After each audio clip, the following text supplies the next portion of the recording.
नमस्कार, मैं उमेश चौहान पुनः आप सभी के साथ नया वीडियो लेकर के उपस्थित हुआ हूँ। उम्मीद करता हूँ कि इसके पीछे का वीडियो आपको पसंद आया होगा। तो आइए फिर से हम बीएड के पाठ्यक्रम के अंतर्गत गणित का शिक्षण शास्त्र विषय के अंतर्गत प्रथम यूनिट के अंतर्गत जिसका नाम है कि nature and scope of mathematics, Hindi में इसे हम गणित विषय की प्रकृति और स्कोप क्षेत्र कह सकते हैं। इस यूनिट के अंतर्गत हम लोगों ने 3 टॉपिक्स के ऊपर गहन अध्ययन कर लिया है। जो पहला था nature, meaning and concept of mathematics, और फिर उसके बाद था कि नेचर ऑफ मैथमेटिक्स, फिर उसके बाद कुछ इंडियन मैथमेटिक्सियन के कंट्रीब्यूशन क्या है उसके ऊपर हम लोगों ने अध्ययन किया। फिर उसके बाद हम लोगों ने अध्ययन किया कि गणित शिक्षण के मूल्य क्या है। गणित शिक्षण के मूल्य के ऊपर हमने 3 वीडियो बनाया है और हमारे एजुकेटम चैनल पे वो सारे वीडियो अपलोड है। अगर आपने नहीं देखा है तो उसे आप देख लीजिए। आइए पुनः हम nature and scope of mathematics के अंतिम कंटेंट जिसका नाम है AIIMS and objective of mathematics teaching, तो उसमें हम आज बात करेंगे एम्स ऑफ मैथ्स टीचिंग। तो आइए इसके ऊपर विस्तृत चर्चा करते हैं। चर्चा करने से पहले मैं आप लोगों के सामने एक एग्जाम्पल प्रस्तुत करूँगा। एग्जाम्पल प्रस्तुत करने से पूर्व मैं कहूँगा कि आप जो इस स्लाइड पे जो फ़ोटो दिखाया है उस फोटो को आप ध्यान से देखिए। उम्मीद करता हूँ कि आपको समझ में आ गया होगा। एम काफ़ी दूरी पर लिखा गया है और कोई फिगर बनाया गया है, वो सीढ़ियों के द्वारा उस एम की तरफ बढ़ रहा है। तो एम के ऊपर चर्चा करने से पहले मैं आप लोगों को एक एग्जाम्पल देना चाहता हूँ कि प्राथमिक विद्यालय के 3 विद्यार्थी हैं। मान लीजिए कई विद्यार्थी हैं, उसमें से जो पहला विद्यार्थी है वो बनना चाहता है डॉक्टर, दूसरा विद्यार्थी बनना चाहता है इंजीनियर, तीसरा विद्यार्थी बनना चाहता है शिक्षक, और इसी प्रकार से अन्य विद्यार्थी भी कुछ बनना चाहते हैं। तो इस बनने के क्रम में मान लीजिए कि पहला विद्यार्थी डॉक्टर बनना चाहता है, तो उसको डॉक्टर बनने के लिए कम से कम हाई स्कूल इंटरमीडिएट पढ़ना पड़ेगा। तो 5वीं के बाद 6वीं 7वीं 8वीं 9वीं 10वीं 11वीं 12वीं की शिक्षा लेगा, और 12वीं की शिक्षा लेने के बाद मेडिकल के फील्ड में वो जंप कर सकता है। मेडिकल के फील्ड में वो जाएगा। फिर उसके बाद मेडिकल के फील्ड में जाने के बाद मेडिकल के सारे कोर्स को कंप्लीट करेगा। कोर्स कंप्लीट करने के बाद कॉम्पिटिटिव एग्ज़ाम देगा। एग्ज़ाम देने के बाद फिर वह क्वालिफाई करेगा तो इंटरव्यू देगा। इंटरव्यू देने के बाद तब जाकर के उसकी फाइनल नियुक्ति होगी। राइट, आई होप कि आप समझ गए होंगे। इतनी लंबी प्रक्रिया के बाद पहला विद्यार्थी जाकर के डॉक्टर बन रहा है। ठीक उसी प्रकार से दूसरे विद्यार्थी को भी जो इंजीनियर बनने की उम्मीद रखता है उसको भी यही प्रक्रिया करनी पड़ेगी कि वो भी 5वीं 6वीं 7वीं 8वीं 9वीं 10वीं 11वीं 12वीं की कक्षा की पढ़ाई पूर्ण करेगा। फिर उसके बाद हो सकता है ग्रेजुएशन कर ले। ग्रेजुएशन करने के बाद फिर हो सकता है इंजीनियरिंग के कोई कोर्स करेगा, पॉलिटेक्निक या किसी भी प्रकार की इंजीनियरिंग, सिविल इंजीनियरिंग या इलेक्ट्रिकल इंजीनियरिंग या मैकेनिकल इंजीनियरिंग, जो भी कोर्स हो वो प्रेफर करता है, उस कोर्स को वो कंप्लीट करेगा। कोर्स कंप्लीट करने के बाद सरकार के द्वारा कोई वैकेंसी आएगी, उस वैकेंसी में आवेदन करेगा अपनी एलिजिबिलिटी के अनुसार, और उस आवेदन को क्वालिफाई, उस जो आवेदन आएगा, आवेदन को करने के बाद फिर एग्ज़ाम देगा। एग्ज़ाम क्वालिफाई करने के बाद फिर इंटरव्यू देगा। इंटरव्यू देने के बाद तब जाकर के उसकी नियुक्ति होगी। सोचिए, इसमें काफ़ी समय लगेगा। पहले तो 5वीं के बाद 12वीं तक की पढ़ाई को पूरी करने में उसको लगेगा 7 साल तक का समय। फिर उसके बाद यदि ग्रेजुएशन करता है तो 3 साल 10 साल का समय। फिर उसके बाद कॉम्पिटिटिव एग्ज़ाम देगा। हो सकता है मान लीजिए कि इसमें 1 साल लग जाए, लेकिन मिनिमम मान के चलिए 10 से 11 साल तक की जो समयावधि वो इन्वेस्ट कर रहा है इंजीनियर बनने के लिए। ठीक उसी प्रकार से जो तीसरा विद्यार्थी है वो बनना चाहता है शिक्षक, तो शिक्षक बनने के लिए उसे भी कम से कम 12वीं तक की शिक्षा पूर्ण करनी पड़ेगी। 12वीं के बाद डीएलएड में एडमिशन ले सकता है, या 12वीं के बाद ग्रेजुएशन करके वो बीएड में एडमिशन ले सकता है। फिर एडमिशन लेने के बाद उसको टेट क्वालिफाई करना पड़ेगा। एडमिशन लेने के बाद पहले तो उसको शिक्षा पूर्ण करनी पड़ेगी। शिक्षा पूर्ण करने के बाद वो उसको टेट क्वालिफाई करना पड़ेगा। टेट क्वालिफाई करने के बाद राज्य सरकार वैकेंसी निकालेगी। वैकेंसी निकालेगी तो उस वैकेंसी का एक एग्ज़ाम क्रिएट करेगी, या एग्ज़ाम क्रिएट करने के बाद वो आवेदन करेगा। आवेदन करने के बाद एग्ज़ाम क्वालिफाई करेगा, फिर इंटरव्यू है तो इंटरव्यू करेगा, फिर उसके बाद जाकर के उसकी नियुक्ति होगी। तो सोचिए, इसमें भी एक लंबी प्रक्रिया है और इसमें भी लगभग 12-13 साल की समयावधि इन्वेस्ट करना पड़ेगा उस छात्र को। तो ये जो प्रक्रिया है, डॉक्टर बनना, इंजीनियर बनना, शिक्षक बनना, ये जो इच्छा है बालक की, 5वीं की प्राथमिक विद्यालय के कक्षा 5वीं के विद्यार्थियों की जो इच्छा है कि मैं डॉक्टर बनूंगा, मैं इंजीनियर बनूंगा, मैं शिक्षक बनूंगा, तो ये जो बनने की इच्छा है उनकी, इस इच्छा को हम कह सकते हैं लक्ष्य। इस इच्छा को हम कह सकते हैं लक्ष्य। My dear good student, I hope कि आपको समझ में आ गया होगा कि लक्ष्य क्या है। और एक चीज़ मैं यहीं पर क्लियर कर देना चाहता हूँ कि लक्ष्य जो होते हैं विषय वस्तु के हिसाब से चेंज होते रहते हैं। जैसे कि पहले विद्यार्थी का लक्ष्य डॉक्टर बनना है, दूसरे विद्यार्थी का लक्ष्य इंजीनियर बनना है, तीसरे विद्यार्थी का लक्ष्य शिक्षक बनना है, चौथे विद्यार्थी का लक्ष्य कुछ और बनना होगा। तो इसी प्रकार से अलग अलग विद्यार्थियों के अलग अलग लक्ष्य हैं। ठीक इसी प्रकार से अलग अलग विषय वस्तुओं के अलग अलग लक्ष्य होते हैं।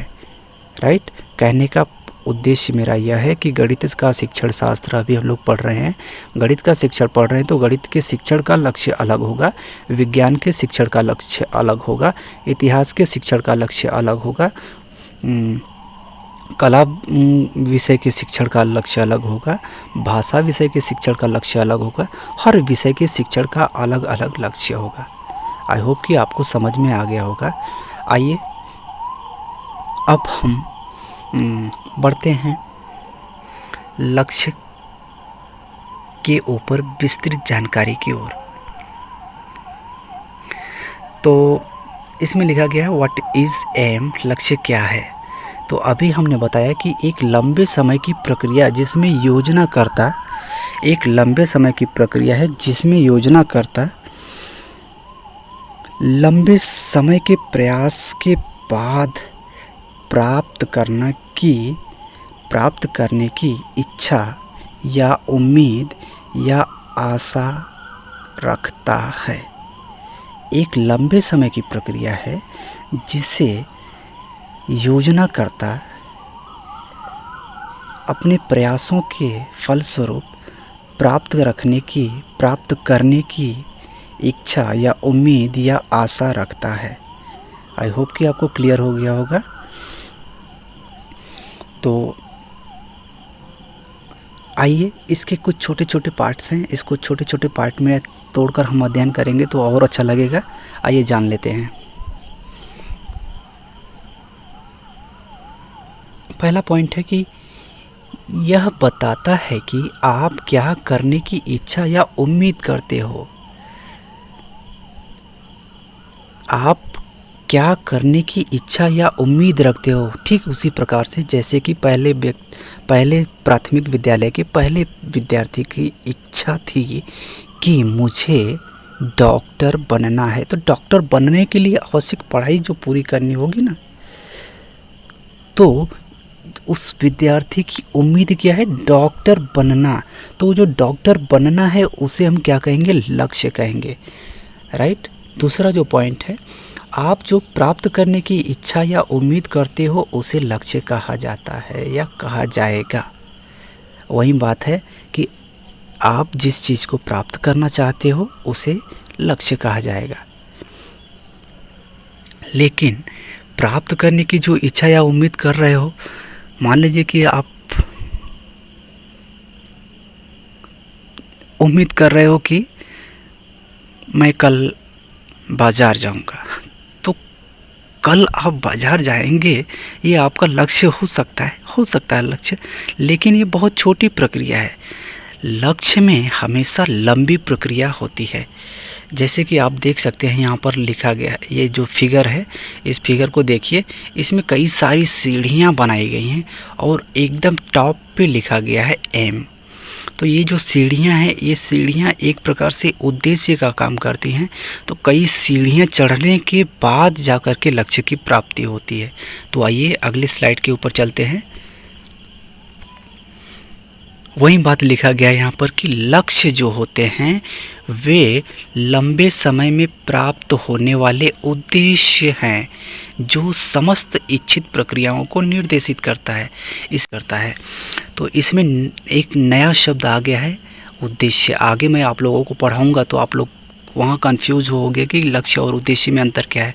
तो लक्ष्य और उद्देश्य में बहुत ज़्यादा अंतर नहीं है। लक्ष्य उद्देश्य ही होते हैं, लेकिन लक्ष्य बहुत बड़े होते हैं और उद्देश्य लक्ष्य की अपेक्षा बहुत छोटे होते हैं। तो उद्देश्य वे हैं जो हमें यह बताते हैं कि हमें आगे क्या करना है। उद्देश्य वह होते हैं जो हमारा मार्ग प्रशस्त करते हैं। इसीलिए मैं बार बार आप लोगों की क्लास में बोला करता हूँ कि without formulation of objective we will not be able to move a step ahead. बिना उद्देश्य के निर्माण के हम लोग एक कदम आगे नहीं बढ़ सकते। तो उद्देश्य क्या करता है, लक्ष्य को प्राप्त करने के लिए अगला कदम बताता है कि मुझे अगला कदम कहाँ रखना है। मान लीजिए कि लक्ष्य मेरा है इंजीनियर बनना, तो इंजीनियर बनने के लिए मैं अगला कदम क्या उठाऊंगा कि इंजीनियर की तरफ बढ़ूंगा आगे, राइट। तो इसमें ये बात कही गई है कि लंबे समय में प्राप्त होने वाले उद्देश्य हैं। तो इसका मतलब लक्ष्य क्या है, उद्देश्यों का समूह है। बहुत सारे उद्देश्य इसमें सम्मिलित हैं और इन उद्देश्यों को पूरा करते करते हम लक्ष्य को प्राप्त करते हैं। और ये उद्देश्य क्या हैं, हमारी इच्छा प्रक्रिया पर निर्भर होते हैं और हमारी समस्त इच्छा प्रक्रियाओं को निर्देशित करता है कि इस तरीके से करेंगे तो जाकर के अपना लक्ष्य प्राप्त कर पाएंगे, राइट। जैसे कि अगर शिक्षक बनना है तो मैं पहले 12वीं तक की शिक्षा कंप्लीट करूंगा, फिर उसके बाद ग्रेजुएशन करूंगा या डीएलएड कर लूँगा, फिर उसके बाद टेट क्वालिफाई कर लूँगा, तब जाकर के मैं शिक्षक बन पाऊँगा।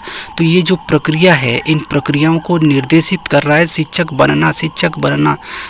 बनना जो है आपका जो लक्ष्य है वो क्या कर रहा है, निर्देशित कर रहा है कि पहले आप 12वीं की पढ़ाई पूरी कीजिए, फिर उसके बाद ट्रेनिंग ले लीजिए शिक्षक की, फिर उसके बाद टेट क्वालिफाई कीजिए, तब जाकर के आप शिक्षक बनेंगे। तो ये क्या करता है, लक्ष्य उद्देश्यों की मदद से निर्देशित करता है, राइट। आइए दूसरे पॉइंट के ऊपर, उद्देश्य लक्ष्य की प्राप्ति के साधन कहे जाते हैं। तो जो उद्देश्य होते हैं, अभी आपके पास देखिए ये जो सीढ़ी वाला फोटो है, अभी दिखा देता हूँ आपको। ये जो उद्देश्य होते हैं लक्ष्य प्राप्ति के साधन कहे जाते हैं। बिल्कुल, जो ये पहली सीढ़ी है, दूसरी सीढ़ी है, तीसरी सीढ़ी है, चौथी सीढ़ी है, मैंने पहले ही आपको मार्क्स किया था कि ये उद्देश्य है। तो ये जो एक एक सीढ़ियां हैं, ये सीढ़ियां उद्देश्य का कार्य करती हैं और ये जो टॉप पर रखा गया है वो लक्ष्य रखा गया है, एम लिखा गया है। तो जो अंतिम पड़ाव है सीढ़ियों का वो लक्ष्य है और जो शुरुआती के और बीच के जो पड़ाव हैं वो सभी उद्देश्य हैं। एक एक सीढ़ियां उद्देश्य होती हैं। तो इसी को कहा गया है कि उद्देश्य लक्ष्य की प्राप्ति के साधन हैं। उद्देश्य लक्ष्य की प्राप्ति के साधन होते हैं। बिना उद्देश्यों के हम लक्ष्य को नहीं प्राप्त कर सकते हैं। आइए नेक्स्ट पॉइंट के ऊपर चलते हैं। नेक्स्ट पॉइंट है, ये तो था लक्ष्य के बारे में। आइए थोड़ा सा ये ऊपर हेडिंग थोड़ा सा डिस्टर्ब हो गया है। लक्ष्य क्या है, हम लोग इसको गणित लक्ष्य कहेंगे। गणित लक्ष्य क्या है, गणित शिक्षण के लक्ष्य क्या है, राइट। तो हम कहेंगे कि लंबे समय तक गणित शिक्षण का उद्देश्य है। लक्ष्य क्या है, लंबे समय तक गणित शिक्षण का उद्देश्य है। अर्थात छोटे छोटे प्रक्रियाओं, छोटे छोटे सफलताओं को प्राप्त करते करते करते करते हम लक्ष्य को प्राप्त करते हैं। अर्थात गणित शिक्षण करने के बाद एक छोटा सा गणित शिक्षण किया, एक क्लास का गणित शिक्षण किया, दूसरा क्लास का गणित शिक्षण किया, तीसरा क्लास गणित शिक्षण किया। इसी तरीके से कई क्लास 2 साल तक के कक्षा का शिक्षण करने के बाद हम गणित शिक्षण के लक्ष्य को प्राप्त कर पाएंगे, राइट। जो नेक्स्ट पॉइंट है, यह गणित की शैक्षिक प्रक्रियाओं को निर्देशित करता है। लक्ष्य क्या करता है? निर्देशित करता है शैक्षणिक प्रक्रियाओं को। मान लीजिए कि अगर आप शिक्षक की ट्रेनिंग ले रहे हैं तो शिक्षक बनना आपका अगर लक्ष्य है तो लक्ष्य को प्राप्त करने के लिए आपको शिक्षक बनने की ट्रेनिंग लेनी पड़ेगी। ट्रेनिंग लेने के लिए आपको बीच में कार्य करना पड़ेगा, पढ़ाई लिखाई करना पड़ेगा, क्लास करना पड़ेगा डेली। तो डेली का क्लास किस तरीके से करना पड़ेगा, उन सभी को क्या करता है, ये निर्देशित करता है, डायरेक्शन प्रोवाइड करता है। नेक्स्ट पॉइंट जो है वो है गणित के बहुत सारे उद्देश्यों को अपने अंदर समाहित रखता है। ये जो सीढ़ी वाला फोटो आपने देखा है उसको दिमाग में आप रखिए। जो हर एक सीढ़ियाँ हैं वो उद्देश्य का कार्य करती हैं, और जो टॉप पर रखा गया है वो लक्ष्य है, जो अंतिम पड़ाव है वो लक्ष्य है। तो आप देखिए कई सारी सीढ़ियाँ उसमें इन्वॉल्व हैं। तो कहा जा सकता है कि लक्ष्य में कई सारे उद्देश्य निहित होते हैं, बहुत से उद्देश्य समाहित होते हैं। अर्थात लक्ष्य अपने अंदर बहुत सारे उद्देश्यों को समाहित करके रखता है। आइए नेक्स्ट पॉइंट के ऊपर चलते हैं। अब हम बात कर लेते हैं। आई होप कि आप लोगों को समझ में आ गया होगा कि लक्ष्य क्या है। अभी हम लोगों ने डिस्कशन किया था कि भाई साहब लक्ष्य क्या होते हैं। लक्ष्य वे होते हैं जो लंबे समय की प्रक्रियाओं के बाद एक योजनाकर्ता प्राप्त करना चाहता है या प्राप्त करने की इच्छा रखता है, उम्मीद रखता है, आशा करता है, उसे हम लक्ष्य कहेंगे। और लक्ष्य लंबे समय के बाद प्राप्त किए जाते हैं। लक्ष्य में कई सारे उद्देश्य निहित होते हैं और लक्ष्य क्या करता है कि शैक्षिक प्रक्रियाओं को निर्देशित करता है। अभी हम लोगों ने अध्ययन किया। अब आइए हम बात करते हैं लक्ष्य लेखन कि लक्ष्य को कैसे लिखा जाता है। तो आपको बता देना चाहता हूँ कि लक्ष्य को हम लोग अगर हिंदी मीडियम के छात्र हैं तो उनको लक्ष्य हिंदी में लिखना होगा, इंग्लिश मीडियम के छात्र हैं तो लक्ष्य हिंदी में लिखना होगा। वो लिखेंगे एम्स ऑफ मैथ्स टीचिंग, और हिंदी वाले विद्यार्थी लिखेंगे गणित शिक्षण के लक्ष्य। तो पहले बात कर लेते हैं इंग्लिश वाले विद्यार्थियों के लिए। तो इंग्लिश वाले विद्यार्थियों के लिए लक्ष्य लेखन के लिए क्या होता है कि उनको इन्फिनेटिव वर्ब का प्रयोग करना होता है। इन्फिनेटिव वर्ब वे वर्ब होते हैं जो वर्ब के पहले टू लगा दिए जाते हैं, उन्हें हम इन्फिनेटिव वर्ब कहते हैं। जैसे डेवलप अगर वर्ब है, प्रोवाइड वर्ब है, क्रिएट वर्ब है, तो उसके पहले to develop, to provide, to create लगा दिया जाएगा तो ये क्या हो जाएगा, इन्फिनेटिव वर्ब हो जाएगा। तो इंग्लिश में लक्ष्य लेखन करते समय हमें शुरुआत में, कथन की शुरुआत में टू और वर्ब के पहले टू शब्द लगा करके लिखा जाता है। शुरुआत में हम टू शब्द लगा ही देते हैं, राइट। तो जैसे कि इसमें पॉइंट में मेंशन किया गया है कि इसके लेखन की शुरुआत टू से होती है।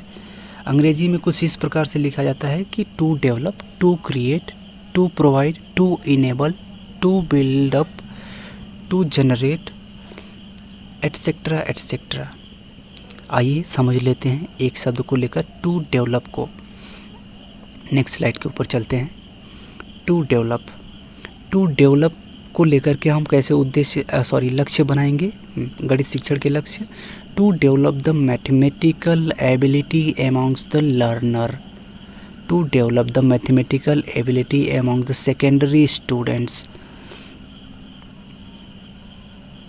राइट। इस प्रकार से हम गणित शिक्षण के लक्ष्य को अंग्रेजी में लिख सकते हैं। आइए हिंदी वाले विद्यार्थियों की भी बात करते हैं। अगर आप हिंदी में लक्ष्य का लेखन करते हैं तो आप क्रिया के बाद करना लगा देंगे। ये करना शब्द आप अंत में लगाएंगे। एक प्रकार के स्टेटमेंट हैं, लक्ष्य लेखन एक प्रकार के स्टेटमेंट हैं, और इनके अंत में हम क्या करेंगे, जब हिंदी में लिख रहे हैं तो अंत में हम करना शब्द लगा देंगे। जैसे कि एक उदाहरण ले लेते हैं छात्रों में गणितीयकरण की योग्यता विकसित करना। तो ये जो विकसित करना शब्द लगाया गया है, विकसित एक क्रिया है, करना उसमें ना नी ने लगा गया है। तो ये एक प्रकार से क्या है,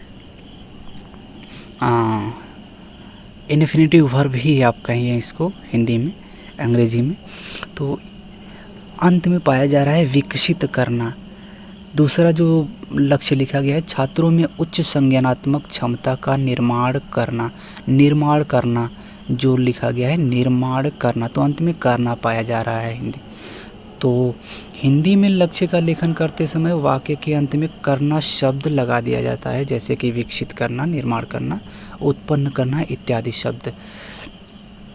तो आइए एक और शब्द हम लेकर के इसकी चर्चा कर लेते हैं, विकसित करना।